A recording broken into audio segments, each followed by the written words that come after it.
You're welcome to the program. Good morning. And of course, the team is being complemented by Dr. Nicholas Erame, who is a public affairs analyst and, of course, a lecturer at Christian University. You're also welcome. Thank you for having me here. All right, let's begin this way. I will start with Dr. Erame. Jailbreaks in Nigeria has been on the rise. Between 2020 and now, we have had about 5 or 6 of it that were caught.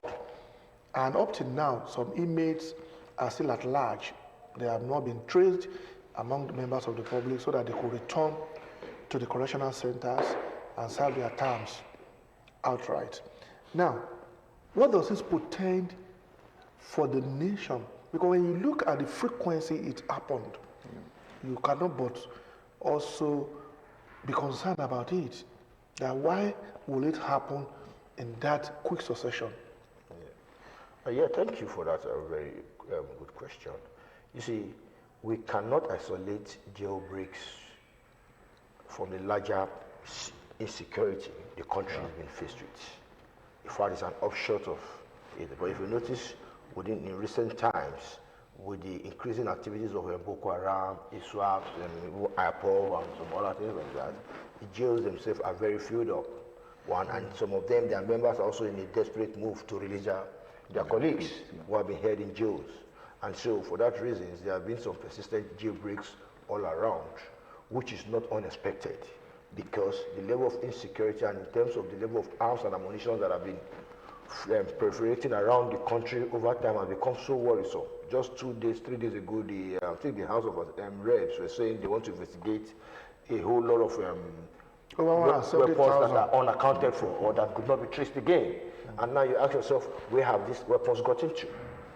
And if people have such weapons, they want to see how they could, break jails and some other things. Then it's more worrisome. Why is it worrisome? It is worrisome that, one, some people now have so much element of force within them that they also play some competing roles with the state itself. And that's why if you see issues like Zamfara and some other things like that, the security operatives are actually doing everything possible to contain the situation, but it's a little bit dicey because the boys are also fighting back. They're also fighting back. So it's a matter of people now, contesting with weapons, brandishing all kinds of weapons. Today you heard that the boys were able to dislodge the military with their APC, and the military say, we have collected it back, and some other things like that. And if people have these kind of weapons in a society where there's injustice, right, where there's a lot of social imbalances, some youths might find solace in carrying out most of those kind of things. And if you see the trends of the jailbreak itself, you see that they have been they have come in leather form, to the extent that even the correctional service staffs, they might have tried their best, but it seems not avoidable. One. Then of course, let's also look at it in the other angle of those guys who have left the prisons. In other words, we can say that they have escaped lawful arrest. Okay. Now, where are they? What are they doing? Yeah.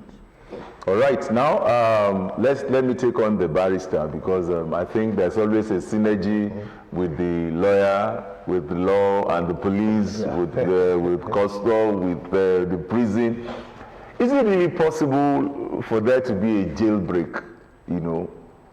Just plainly from outside. Is it just an external invasion? Is it when they don't have tanks? They don't have, I've not seen anyone carrying tanks to the prison. How is it possible if the guy who comes into the prison doesn't have any ammunition, he doesn't have anything, and then suddenly you find out that they become so powerful within your own interaction? How possible is it, for there be a jailbreak? I think prisoners are just, I don't think when they come in, they have access to all of this. So how do they get all of this? How is it so easy? And we are having jailbreaks and jailbreaks and jailbreaks. All right, so thank you for having me once again. Just to take a cue from what the doctor said. You see, we are in a society where we have a lot of injustice. Okay. And I can tell you, by virtue of my experience, the correctional center is one of the places where you can learn the greatest and the most sophisticated kind of criminality. That is the truth. Okay. Because when majority of those people goes into the correctional center, you see that they teach themselves because they now have opportunity to interact. They have opportunity to exchange ideas. They have opportunity to be able to code and decode a lot of things, whether externally or externally. So internally. So you will see that the reason why jailbreaks are so easy is because it is a place of custody for criminals and criminals in court and criminals whether convicted or awaiting trial. So if that you will now look at the nature of the correctional center, the kind of persons that comes into the correctional center, their kind of ideas. There are some people, we have seen it by virtue of experience. Just discover that this person maybe was released today, and then you get to court maybe another 2-3 months, you see the same person, and you're asking yourself questions, why is it? And it seems some of them are even enjoying it. They just want to commit crime, go back there, and maybe give feedbacks. So basically, the reason why we have this incessant jailbreaks is because the correctional center itself is supposed to be correctional. But greatly, we have not been able to achieve that in Nigeria because they're supposed to engage in some other things that will not make them to have time to think about criminality, to organize crime even within the correctional center. But what we have seen is that they go in there, they still rearrange. I've had an experience whereby somebody who was in the correctional center sold a property outside. Sold the property, he was in the correctional center, but he sold the property and he did it perfectly. And I don't know how he was able to carry out that. So if we have some of those things happening, you can be sure that they have what it is to break the jail. They have, and this is in connivance with external forces. There must have been arrangement, they must have, and just like the doctor said, sophisticated weapons is in the society. Proliferated everywhere. So they can make the arrangements and successfully they will do it. And that is one of the challenges we have because, you see, there is no way you can curb criminality.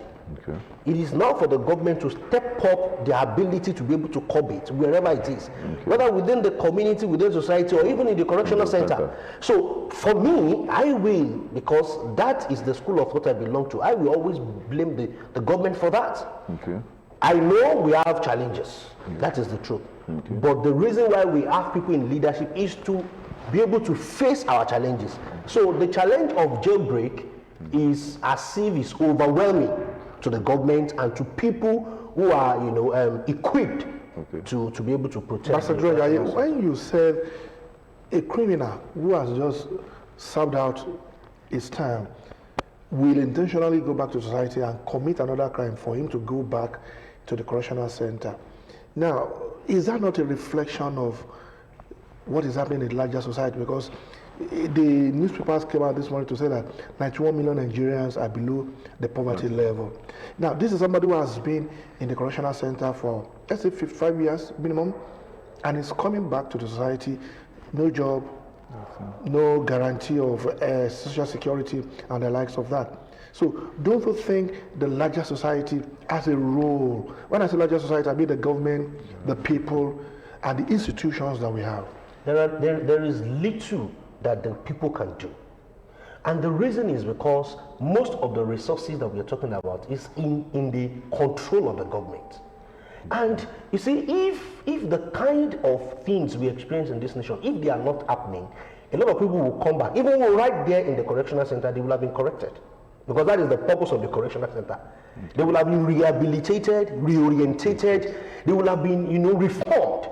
And then when they are coming back into the society, they know that, okay, this is the way I should live. And then, overseas, we still have monitoring. This person is just coming from custody. He has not gained his liberty for a very long time. His psyche has been worked on. There are quite a number of psychological and social issues with him. You will see social workers outside the country still monitoring the person, still following up, still checking in. And they will still even ask him, okay, come back, let's see. What kind of social instance do we have after somebody leaves correctional center that he goes to in Nigeria? No. The person is released in the society, and just like you said, sir, nothing, in fact, sometimes no family. You can't trace your family. You can't trace anywhere to live. You can some of them are also encouraged again, like, okay, if I've served jail terms and it was sweet, and since some of them they will even make joke as to how sweet the beans in the correctional center was. So just feel like, okay, I can do something else, and then they go back. So it is the buck stops at the government table, because you see, we are talking about life. Somebody who has gone into custody, his life has been affected. Okay. So if he's coming back into the society, his life is still affected. How can you help him to get his life back? So the government should establish social institution that still helps after the person leaves. And some of them are really, let's be sincere, some of them are just like devil-made criminals. They don't care. They want to commit crime over and over and over again and come back into the correctional center. But by and large, the government needs to stand up. We know that this person has been, and you know the greatest thing that a man can enjoy in life is liberty.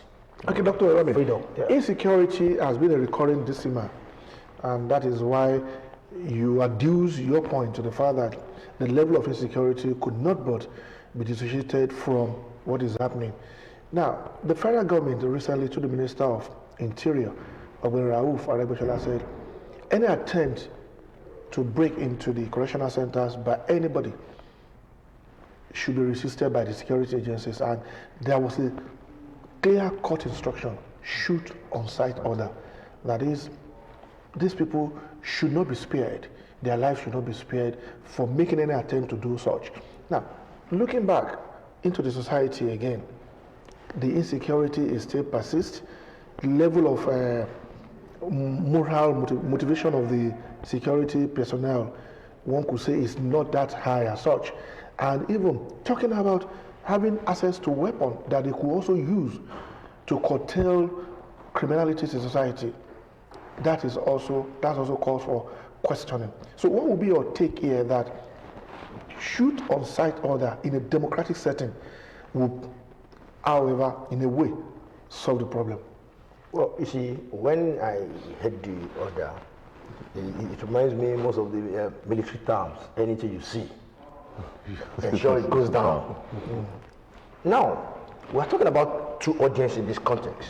Okay. Those who have come from outside to break the jail, who come with superior weapons. Okay. They might have some collaboration with insiders, but at that point, the insiders are not that armed. Okay. Now, the order is that when there's a jailbreak, the correctional officers must try everything possible to ensure that they protect government facilities, and they should also ensure that the jailbreak is not successful in any way, which is why they are there, because that's why they have the armed squad. Okay. There's an armed squad of the correctional whose overall goal is to protect the facilities. Now, if that order is there, we're in a democratic setting. Now we see how do we look at this order within this context. First, there are international protocols, even national protocols and relevant laws on how prisoners should be treated. Okay. Inmates should be treated. There are also rules that says that, particularly who is a civilian, who is not a civilian, at what point does a person lose, because if you look at the additional protocol of international law and some other things like that, there are relevant laws that talk about how do you treat a civilian. Okay. And the law also goes further to say that at the point where somebody becomes so armed, he loses his status as a civilian. And what do you mean by the word so armed? If this book is capable of stabbing another person, that person already loses his civilian status. That is what it means. But you see, these issues are very vague. So, understanding them very well and bringing them within the proper context in what the minister has said with the shoot-aside order, we begin to see how then do we situate it. Here we're in a democratic setting. But you see, first, escaping from the prison itself is like escaping from unlawful detention. Lawful detention, right? Because what it means is that a constitutional court, which that exists under the same democratic principles we're talking about, have convicted that person. Either has been convicted or not, the process is in court. And what it means is that there's a legality binding his confinement. It's confinement, one. Then we also look at it from the other angle that, okay, we needed to protect these facilities. Now in the whole issue about self-defense. That's where self-defense comes about. Because you see, most of these attacks, again, to say the truth, we have also not looked at it in terms of what the correctional service itself, they lose. In terms of manpower, in terms of, because at any time that there's a jailbreak, okay, just yesterday I was reading that there's going to be a major shake-up, or there have been a major shake-up. People are being investigated, people are being demoted, people are being transferred all over because they seem not to understand the real reasons why most of the jailbreak happen. So if the minister says that we have to adopt that, it therefore means that what he has said, for me, I just look at it as like a short-term way of first, acting as a deterrence to scare people who would want to, attempt such. But just like what he has said, there's a need for a larger understanding of the context of why do these things take place in the first place. And how do we address it? Now let me come to the barrister. You lay your blames clearly on the part of government. And now let's look at even the society. Somebody gets, even if it's a relative, he goes to prison, he comes back, there's always a stigma, to integrate that person back into the society becomes a problem. So I want you to look at that other aspect. Are we not complicit also? Is it just purely, is the society that, welcoming for somebody who has just for a jailbird, somebody who's just gone to jail and has come back? And then we also now look at the shooters. I want you to also look at the shoot on sight order. The fact that, okay, are the correctional centers well equipped, even if they want to take on external force? Are they really well equipped, taking into consideration forces they are contending with, internal forces, external forces, even the prisoners themselves, some of them are even very wealthy, Yes. So those are so two things now. Number one, are we not complicit also, the society? How do we integrate them well? Are we convenient with an ex-convict? Do we take them in well? That's one. And then secondly, the challenges of confronting, even if the minister says shoot on sight, do they even have enough to even deal with that if there's a crisis? All right. Sincerely, it's a normal thing for human being to be restrictive of such persons that just come from a correctional center. It's a normal thing. We are human beings. Even when somebody has not gone to correctional center, maybe somebody has gone to the hospital to do something, sometimes we even stigmatize the person. You understand? So it's a normal thing. And that is the reason why, for me, and that is the school of thought I belong to. When we say we elect a government, or when we say we have a leadership, leadership means lead and I follow. That is the purpose of leadership.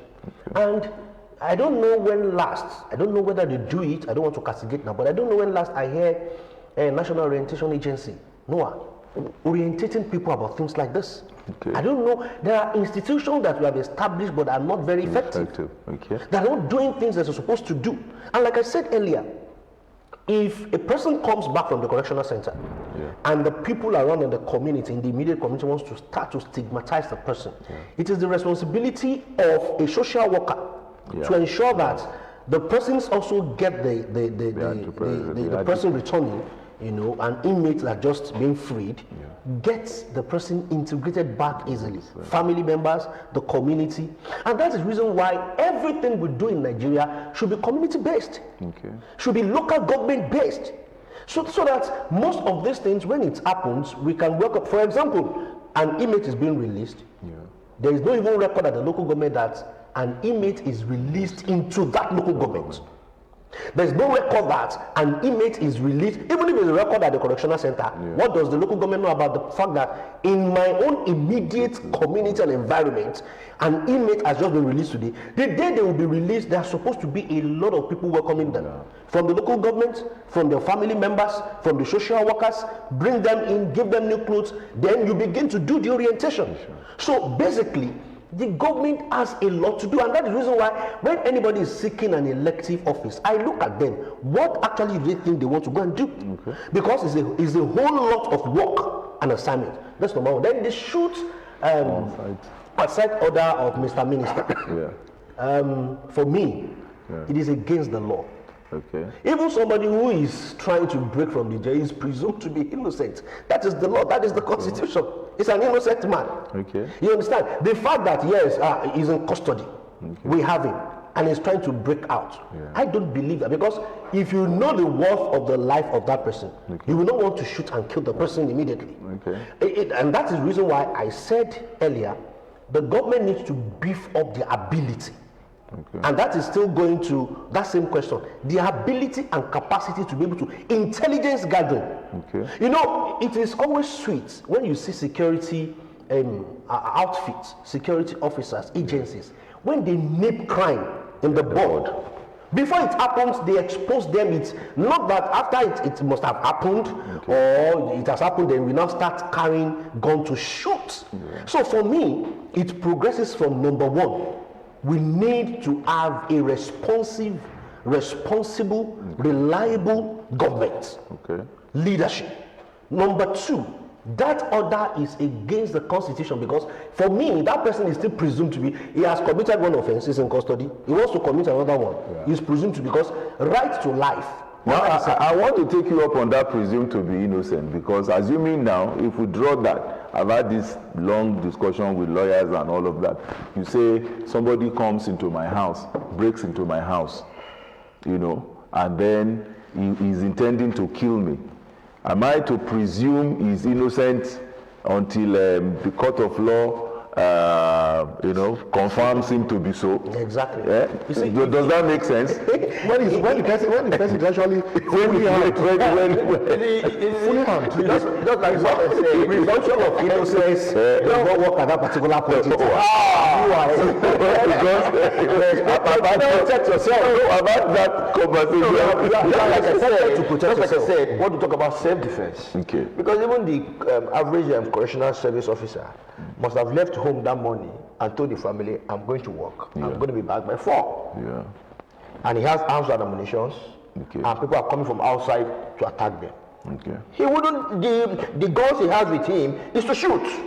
It's not a writing material. And now he's faced with death. So what do they do? So, like I said, there's a difference between what the law says and what is obtainable, because life is also at stake. Either way. But if we take the way I'm differ on that is this. That's what I wanted to. You see, the challenge is that I'm really challenged. Even the so-called institutions that are legalized or they carry weapons lawfully, we have not matured in Nigeria to use weapons the right way. Let's be sincere with ourselves. That is the truth. I think I want to disagree with that position. The way our security outfits use guns. You see, we've seen a lot of incidents which are not actually incidental. Now, look at it. If we have and we develop institution and structure and system and weapons in such a way that somebody wants to come and break in, we can actually, arrest and do the person without even using and releasing guns. There are so many things that we can do. So, but the training, and I want to believe that the order given by Mr. Minister will also incite somebody who has a gun already and who is really wants to really shoot. He's bloodthirsty. He's looking for. He said he should shoot at sight. He will not even look at, what is the best thing I can do as an officer of the law? That is the very first thing. As an officer of the law, what can I do to make sure that I arrest this person? I take this person down without using weapon. Weapon should be the last resort. But the way we use weapon in this nation, armed carrying officers, they carry arm, they do it anyhow, they shoot at any time, give me 100 naira, you don't give them, they release gun. So for me, I believe that we need to scale up a lot of things. And by the time we scale it up, you will see that you can, some people might want to break the jail, whether externally or internally, and they are arrested calmly. It is even easy. Because when I said presumption of innocence, this person definitely in the face of a lot of witnesses wants to break the jail. You still need to bring the person back to the law for the law to say, okay, this is the punishment for this offense. That is the law. Dr. Nicholas, do you agree with the part of the law? Well, you see, with all due respect to Dr. Jurojaye, you know, is I'm not a doctor yet. I'm sorry about that. Yeah, you are going to be one. There seems to be, I think he's arguing more from the legalistic perspective and what it is. But that's what's going to take on when now, we get to the court. Yeah, we're also talking about people who need to be alive to also go and testify in court. Yes, sir. And if you listen to what I've said initially, I cited so many relevant international protocols and treaties on how to treat prisoners of war and everything. There are so many international law, you know, there are so many sections of the international law that say even if you are looking for the most notorious criminal today, at the point where you want to pick him up and he's not resisting arrest and it's unarmed, you don't have a right, you know, to treat him anyhow. There are ways we treat even prisoners of war. But we're saying that, let's take for instance, let's look at the particularity of this thing. Soldiers prosecuted the Boko Haram war. They have lost so much of their men, and there's an order on the pilot to go and do air raiding some places. Within relevant international law, it also assumes that even people who have raised up their hands and have surrendered, you have the right to do anything to them because they are presumed to be innocent. But the pilot himself is already on a revenge mission, you know, I was going to show these guys some lessons. And he has instruction to carry out. And he had an already instruction. So by the time his superiors are start telling him, come back, the man will have it in his mind, even if he's 20, let them go. Okay, Dr. Arame, now, don't you think the government also need to look in this direction, the overbearing influence of some of these groups that are springing up, these insurgent groups that are springing up all over. Yeah. We have some of them that have penetrated into Nigeria a lot, and like the two of you agreed, they have weapons that are so sophisticated, superior to what our security operatives handle in Nigeria. Not that they don't, the security operatives in Nigeria do not have, they do have to, but it seems that they have more sophisticated weapons. Now, can government also look in that direction and see how it can tame these groups that are springing up, having this overbearing influence? Look at how long it took the federal government to term the bandits as terrorists. That they are terrorists. And up to now, a lot of Nigerians believe that government has not done the needful in that area. But so government also needs to look at their overbearing influence. Yeah, you see, let me state this. If we study the trends of conflict and dynamics of conflict and reintegration across Africa, we study the trends of warlords in Africa and how they do.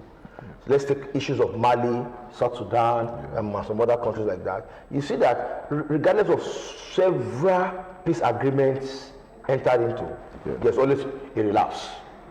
Now in Mali, they are talking about going back to the 2005 comprehensive peace agreement when we're in 2022. Even in South Sudan, till today, South Sudan is a state in perpetual making. They have refused to have their hands together. Why is that the case? It is the case because there's a leadership issue in Africa, right? And it is the case that there's a lack of trust among these groups.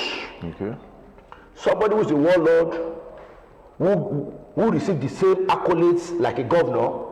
Didn't you see the one in Zamfara or something that they called him governor of the bush, right? These guys now have so much incentive. People worship them, people love them. They're able to come to town, break banks, and make more money that they are not able to make when they were in town, right? Now, if you need to tell such people to drop those kinds of acts, first, you need to convince them. I didn't want to say this example when he was talking about people in jail doing some negotiations with people outside. There was a time somebody posted an image that was released to me in K2, right? And I looked at the environment the guy was staying before the guy left. And the guy stayed about 5 to 6, 7 years, and he came back in that same environment. The same criminality that they were all into, they still do it. Nothing has changed. So if that person goes to jail again, he might not feel that he's losing anything. So first, what is the level of human security in the country? To what extent is the government ensuring that even people who don't resort to banditry or some of these things are well taken care of, to act as a booby trap, to pull these guys out of what they're doing? That's the reason why the militant groups are now springing up every day. That is what I'm saying. So what I'm saying is that if we need to stop these things, if the government really needs to stop these things, just in Nigeria and across Africa, first we need to look at what is the quality of the life of an average Nigerian. Exactly. Okay. Exactly. How is an average Nigerian happy within the state itself? Because you see, the first and most important part of the state is to provide welfare for the citizenry, and the next one is security. And if a state fails in those two, it's assumed that we don't have a state. Okay, now let me come to the barrister, because we've looked at the banditry. Yeah. Now let's now situate it within the prison environment. There are some prisoners that are very wealthy, even in prison.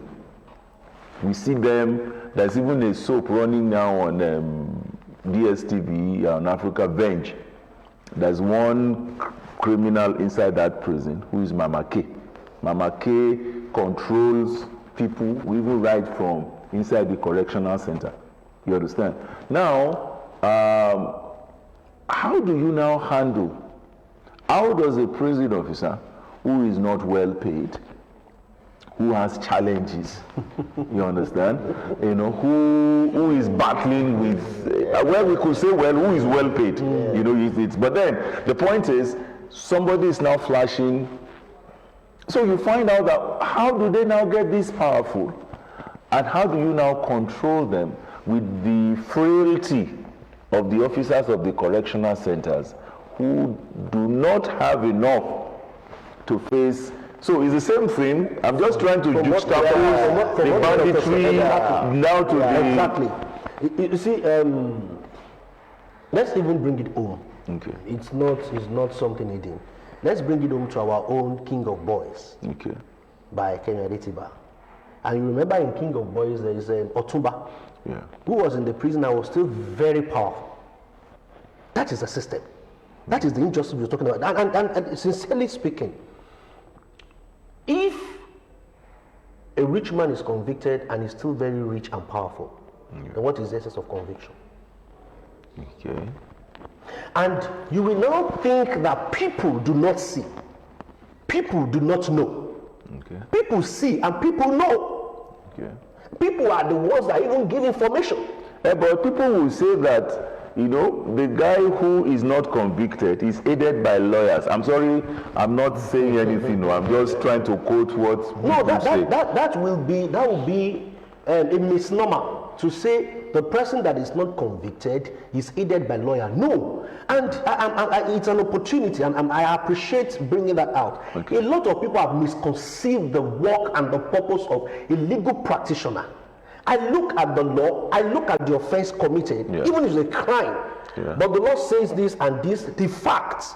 We bring everything together before an independent judge. Okay. And then there is no, and that is one of the challenges we're having. You see, before you can convict a person, it must be beyond all reasonable doubt. So by the time we put all those things together, if the investigating institution do not have the apparatus, the equipment to be able to say, somebody was sharing with me, the person, got deported from abroad, and he said their police and immigration officers over there had been watching him for 6 months. Okay. They have sufficient evidence. Once they brought him in and they laid those evidences before him, he couldn't even deny. He left. But here, do you know what we'll do? We arrest and then maybe continue or start investigation and continue investigation.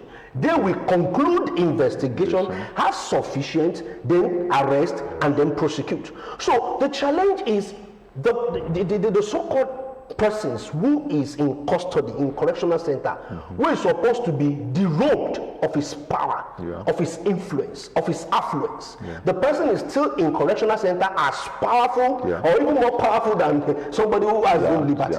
Then it's an injustice. Now so you see somebody who is working in the correctional center, and this person is still powerful. He's still enjoying life. We've had, I've not seen, but we've had of swapping. Okay. This person committed an offense, convicted, but maybe because it's a son or daughter of one powerful, they swap. We have not seen. Okay. So those are the injustices that makes people to rebel. Okay, I'll still come back to you, but you are watching You Done, and we would like to quickly take a break. When we come back, our guests are still in the house. We are looking at jailbreak, the federal government shoot on sight order, and the law. I'm still taking you up after we come back. Okay, stay with us. We'll be right back after this time out.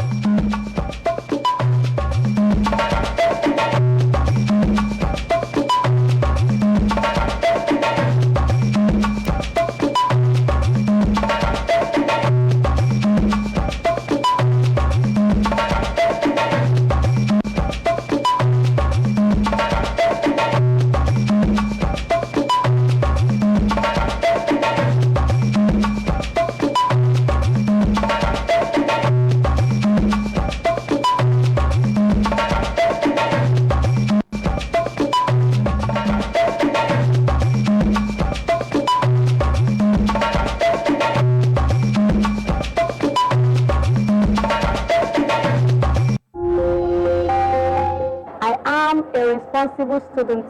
And I respect the values of my community. I work and study hard so I can make my family, community, and Ogun State proud. I will not promote any act that will show myself, my family, and Ogun State in bad light. I reject any group which promotes killings, gangsterism, and is inimical to my aims and objectives as a student. I have a lot of people looking up to me, my family, siblings, and community. They are all hoping I get good grades, graduate, get a good job, and make them proud. Becoming a cultist will terminate this dream and bring shame to these people depending on me. I will not allow my life and dreams to be cut short and make my loved ones cry over me. The day you join can be the day you will die. Shun cultism. Say no to cultism. Don't live in fear. Don't give in to peer pressure. Seek counsel. This message is from the Ogun State government. Nigerians, our able Nigerian military don't they win the war against Boko Haram. Today, they don't recover all the places them where Boko Haram occupied before. And life don't they come back to normal for all our brothers and sisters there. But Sha, now me and you be their target now. Then style and pattern don't change. This time, their plan na to bomb church, mosque, school, motor park, market, entertainment center and public place them. So therefore, make you shine your eye and not take security matter play. Make you report any crooked person, object or wakajube movement to police and security agent demo. The security of our nation now work for all of us, plus including me and you. Nigeria, make we unite against terrorism. Now, Federal Minister of Information and Culture bring on this message.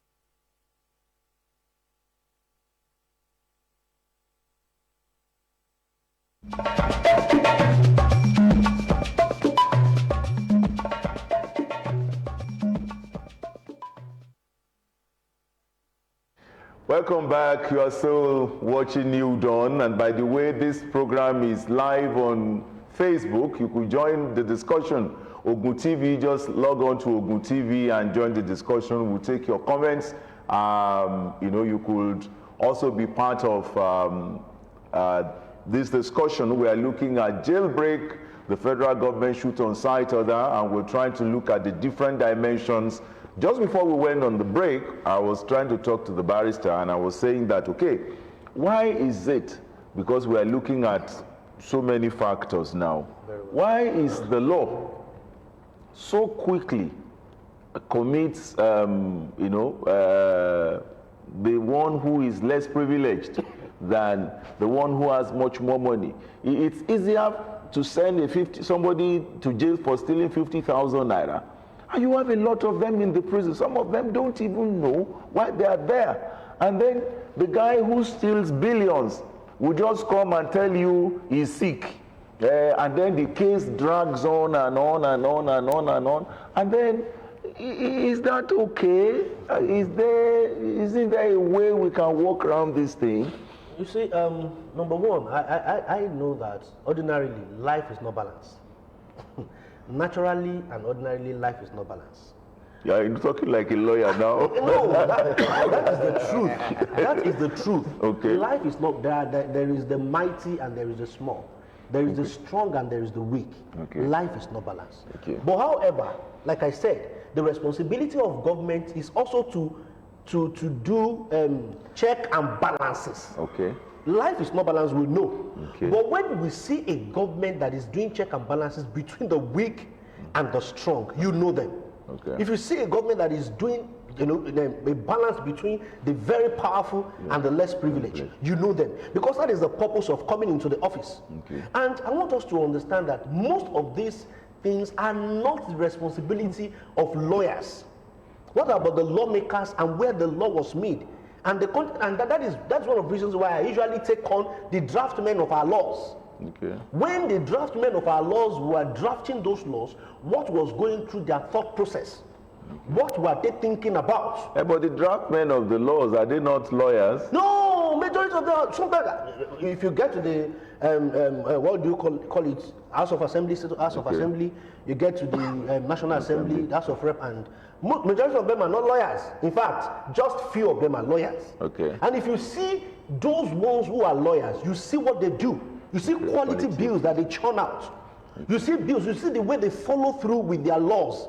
Because that is one of the reasons why some people have even advocated severally that maybe the houses, our houses, whether House of Assembly or federal houses, should be taken up by lawyers. But however, there is also the difference between a lawyer who is a politician par excellence. And a judge, a lawyer who is a lawyer and he wants to do justice. You see, there are lawyers who are politicians, I don't care about the law. That is the truth. But there are lawyers who feel that my profession is at stake. Okay. And because my profession is at stake, if I'm in this house, whatever law I'm going to be part of, whatever bill I'm going to be sponsoring, I'm going to be part of, must be a reasonable bill that will give everyone a level playing ground. So for me, the very powerful and the very, very weak, all of us are in the hands of the government. Let the government do the check and balances and look at the laws. Because if you bring laws before me, if the law favors a powerful person, you will now tag me, that is the lawyer of the man that made him to escape. No, you will say that is the law, not me. I am a person to use the law as an instrument. Okay, and let me take Dr. Nicholas, or do you agree with his own perspective on that? Because if you say that is the law, basically there's this lacuna. You find behind every law there are lacunas, there are gaps that a lawyer who has other intentions would delve into, and then we've had cases where the guilty is set free, where the person who is innocent, even though we say audio patam nembojudex in kosaso and all of that, we say you cannot condemn a man, and all of that. But then you find that in reality, if you get to correctional centers today, there are some people who are there who don't even deserve to be there. And there are some who are there who have already become institutions even within those correctional centers. Now, Dr. Nicholas. Yeah, I think first, when we talk about laws and talk about society, the first thing that comes to our mind is the issue of justice. Okay. Right? And the issue of how the modern state evolved, and the whole context of how concepts like equality is meant to guide our interaction between the citizens and the state. And if we borrow all back to the social contract theory and the whole argument of the state of nature and how the state itself evolved, we understand that the human populace were a product of the state itself. So, and that's why if you listen to arguments of scholars like J.J. Rousseau, when he talked about how the state should run, and that's why the argument is that the state itself was as a result of consent. And what it means is that at the point the state can no longer protect our rights. Okay. We have the wherewithal to say enough of that. And what it means is that how the state evolves itself must continue to reflect in our contemporary times. One. Now, coming to the issue about the law. For me, I don't think that there's anything deficit about the law. Okay. Because you see, I'm very sure that when these laws were being drafted, the drafters of these laws did not in any way, insert issues that have to do with inequality there or influence. It is that if Mr. A commits this crime, this is the punishment for it. One. Then two, whether you are talking about putting lawyers into the National Assembly or anything like that, it's a bit not too very, very consequential, because most of these laws we are talking about were not drafted in isolation. Okay. If you look at the way the Nigerian Constitution has been done, right from the first Constitution and something like that, there's what they call the F.R.A. Williams Constituent Assembly.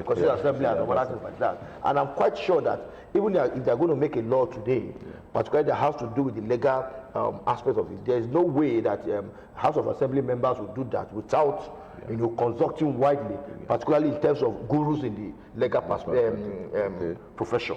What it therefore means is that the law are in order. But you see, the problem we have, which is also a problem in most societies, is that what the law says can be constant. But sometimes what the actors do or what they want to do can become different. And that's why you see when some people talk about the Nigerian Constitution and you see them make some kind of very wide statement that the Constitution itself is problematic, we have to do away with the Constitution. I just think that they are also not being fair to the documents. Why? You cannot say a constitution that we want to do away with the whole constitution.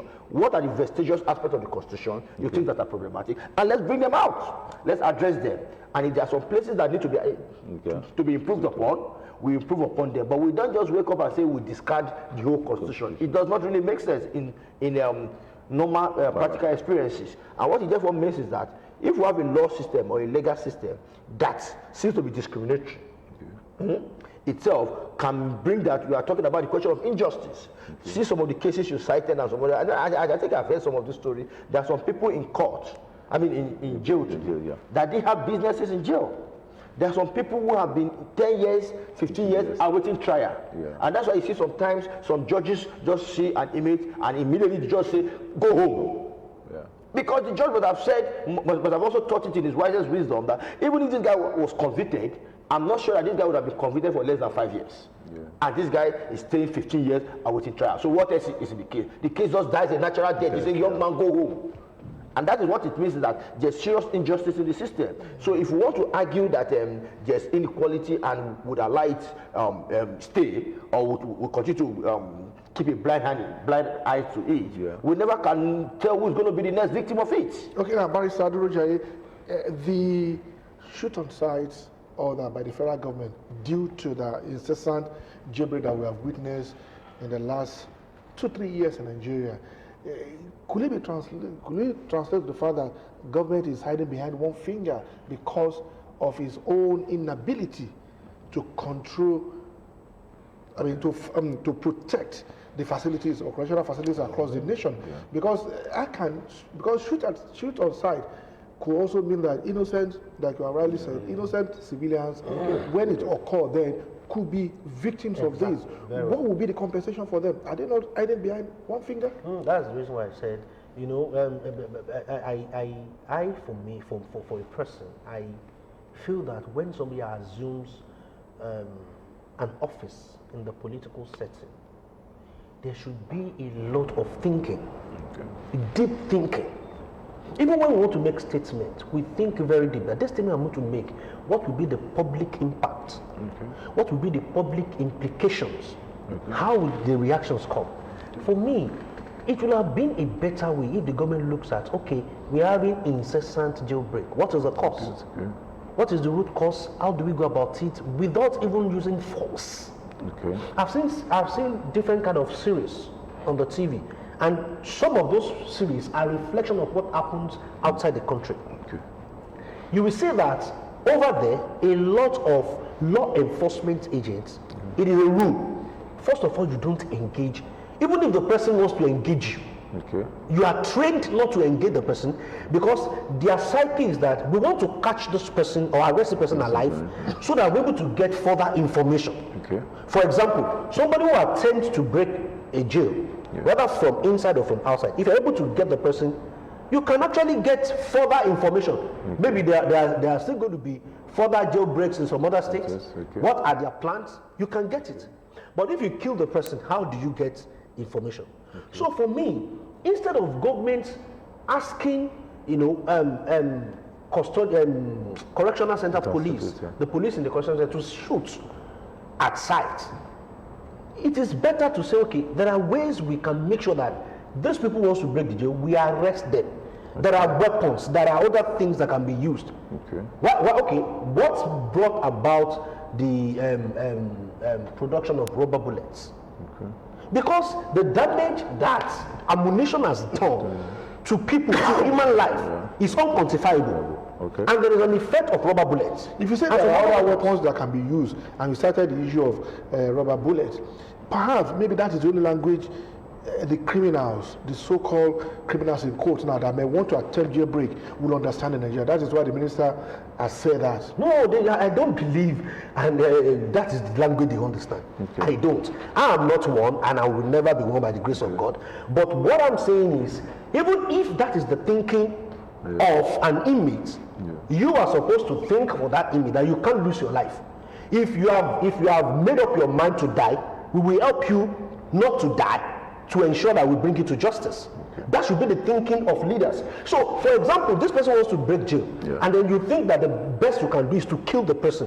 Why can't you think that now, what we are doing is placing different thoughts pattern on the table?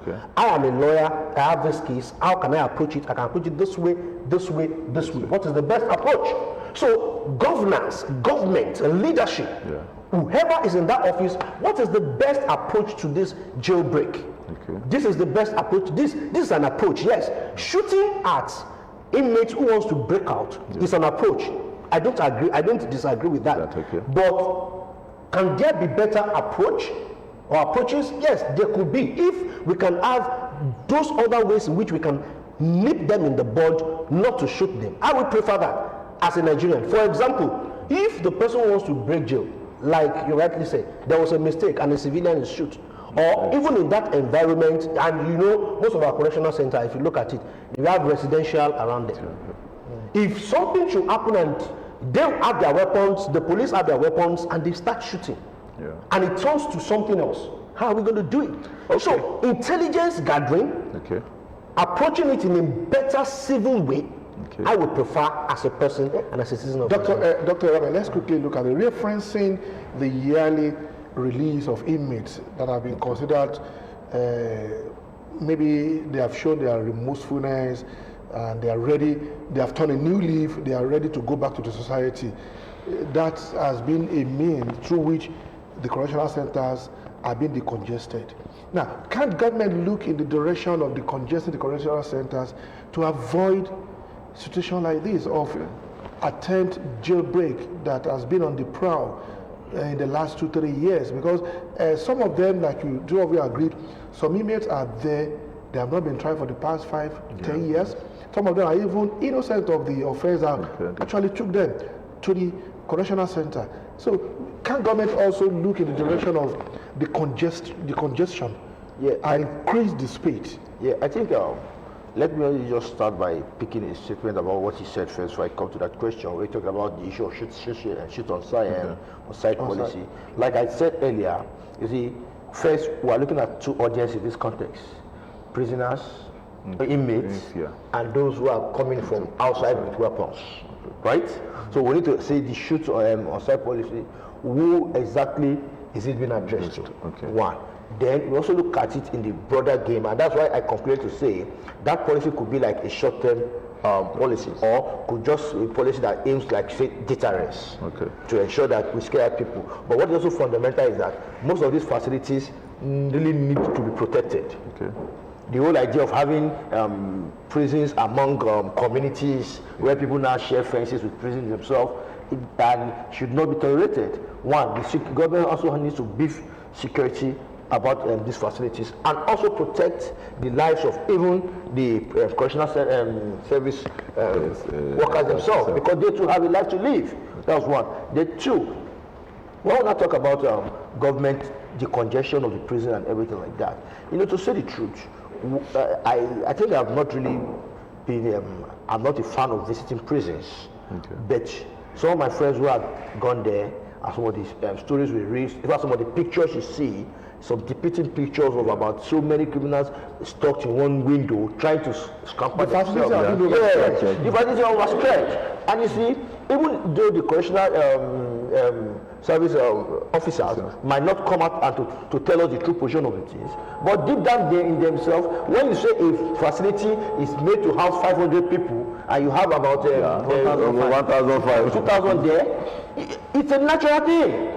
Okay, people can wake up and fall. People can die there. Now, how does the government ensure that this is well addressed? Okay. One, the judicial system itself, the judiciary itself has a role to play in this context. Okay. You see, when we say the government, we tend not to think that, we tend to misunderstand that everything should not be about President Muhammadu Buhari.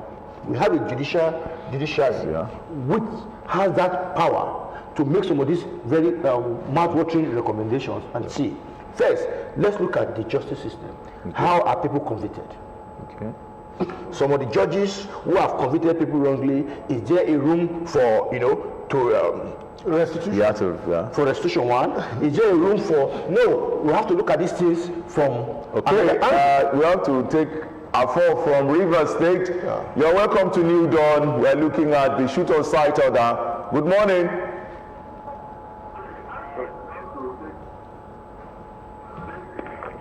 Good morning. Yeah, good morning. My name is Mr. All right. Okay, Afo.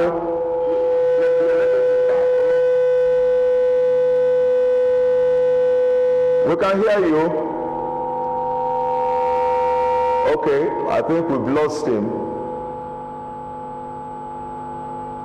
All right, the number is on the screen. You can join the conversation.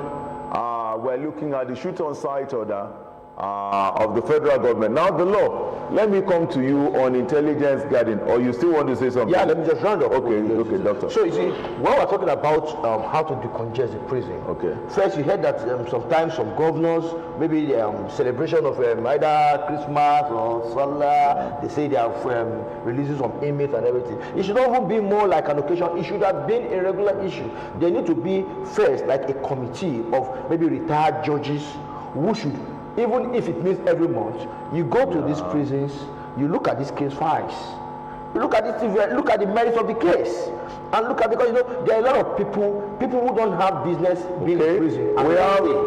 We have Prince from Abuja. Prince.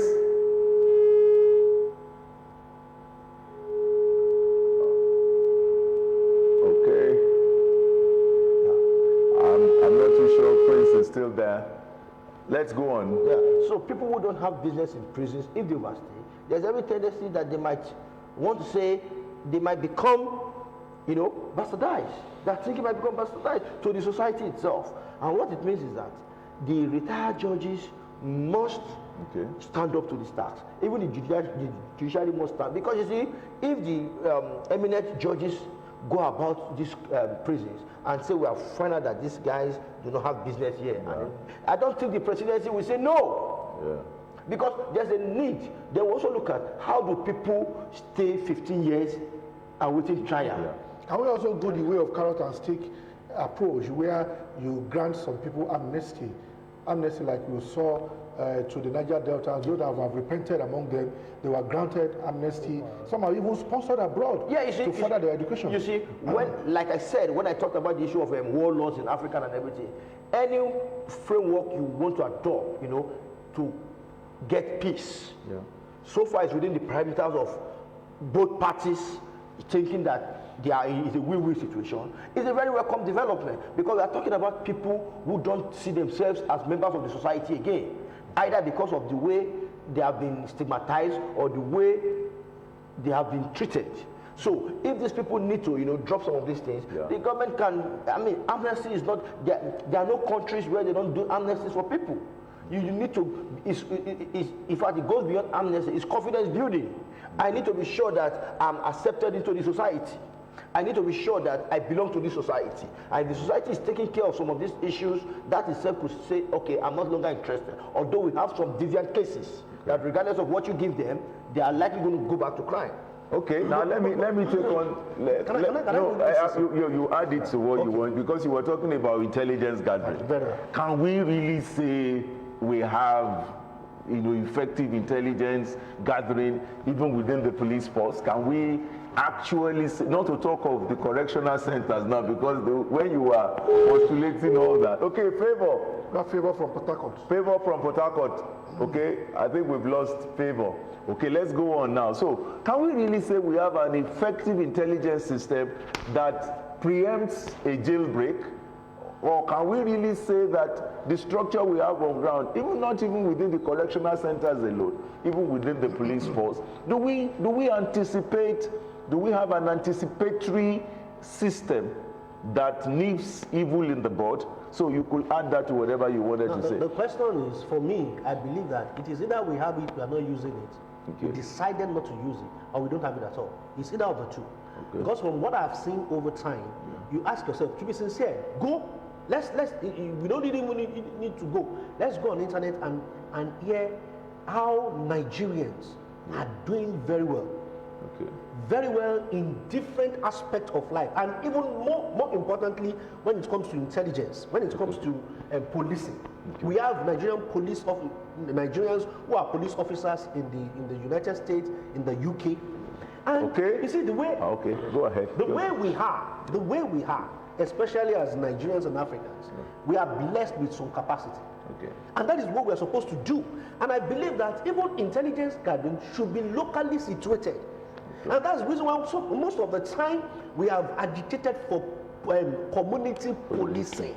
Okay. Because community policing is such that within a very small radius, this person can work with information effectively to say this is going to happen, or this might happen, or this is happening. Okay. And until government looks at that aspect, that when we're talking about intelligence gathering, the very first thing is from the very basic fundamentals and the locals. So for me, it is either we have the capacity, and sincerely, let's be sincere, if Nigerian police force wants to work, really want to work, they will work. They will get you. See, somebody will know somebody that knows somebody that knows somebody that will gather the information together, and they will tell you this is the person that committed the crime. In time past, Dr. Rami, as we custom on the program, the correctional officers were not harmed at all. Those that were in the correctional centers, formerly called prisons then, were well behaved. Even when you are given a 5-year term, jail time to serve, you serve it out and you go back to society, you are reintegrated to society without any issue.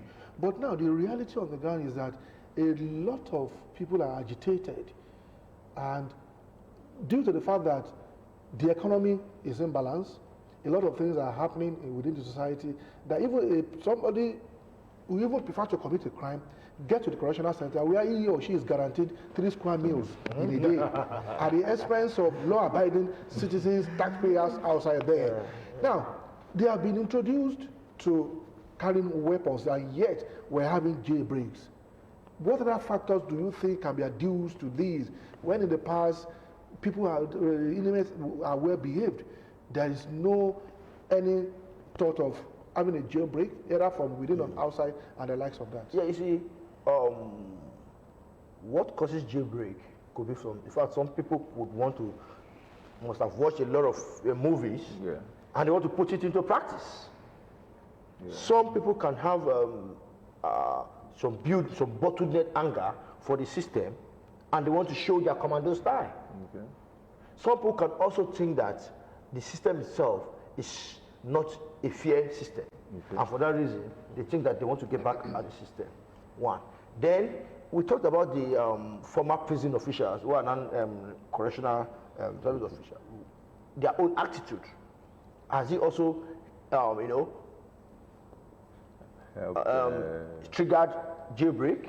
The answer can be yes, and the answer can be no. So that means they are not being trained and retrained. What it therefore means is that the long argument that has been persisted from now, the whole issue about prison reforms, seems to be commonized or seems to be given a very not too keen interest in the country. And you see, when we talk about prison reforms, we don't need to only reform the administrative system. Even those guys who protect the inmates need to be reformed. They need to be carried along the road. So when we talk about who guide the guidance, who control the controllers, who also manage the managers, key coastal jets, ISO coastal jets. Okay. So we begin to talk about how do we ensure that even those who are protecting the inmates are also protected. Okay. It therefore means that we need a long-term reform. Okay. Prison reforms, even the officials need to be reformed, even the justice system needs to be reformed, and some other things like that, because we need to ensure that whatever we are doing in Nigeria is also in line with best practices, acceptable practices. Okay, Tunji, just before you take on the next question, there is this message from one of our viewers who is watching the program live via our social media platform. The problems we have, and this is coming from Abayomi Ladijobi, the problems we have are not really the Constitution, but the strict adherence to the laid down Constitution. It is in Nigeria that we see that the powerful class of citizens always goes scot-free, while the very weak class ends up suffering for what the powerful class commits. This is coming from Abayomi Ladijobi. This may be discussion for another day, but I want to say that a lot of Nigerians, the person who is saying that the problem we have is not with the Constitution. Has he read the Constitution? Okay. Does he know the content of the Constitution? Okay. Does he know the problem with the Constitution? We are lawyers and we work with Constitution. Okay. And I can tell you categorically that we need to, like he said, if we are not going to jettison the Constitution, there must be a serious, see, it's a document for me, it's a document given to us by the military. Okay. And there can never be a reflection. That's not true. It's not. That is not true. The introduction, that is not true. Is very clear. By the military. You know what will happen? It's not a document that we let me borrow a leaf from your closing remarks that perhaps it will be a topic for another day. So I hope the two of you will be available at the more convenient time that we bring the two of you back on the program to take a look at the Constitution. Is it a reality or a myth or whatever we are going to look at from there? So that's how we are going to wrap up the show for this Wednesday edition of New Dawn. We must thank our two guests who have found time to be with us and share their thoughts with us on the main topic of the day, talking about the jailbreak federal government's shoot on sight order, which the Minister of Interior, Ogbeni Rauf Aregbesola ordered about 2 weeks ago. So, Barrister Olubayodoja, we thank you for finding time to be with us. And of course, Dr. Nicholas Erame, we also thank you. Thank you so much for having me here. So, from my own end, keep flourishing in the place of Most High, and from my colleague, all right, I think we've had a very lovely day. We're still looking forward to bringing you guys back. That's our package on the New Dawn. It's bye for now.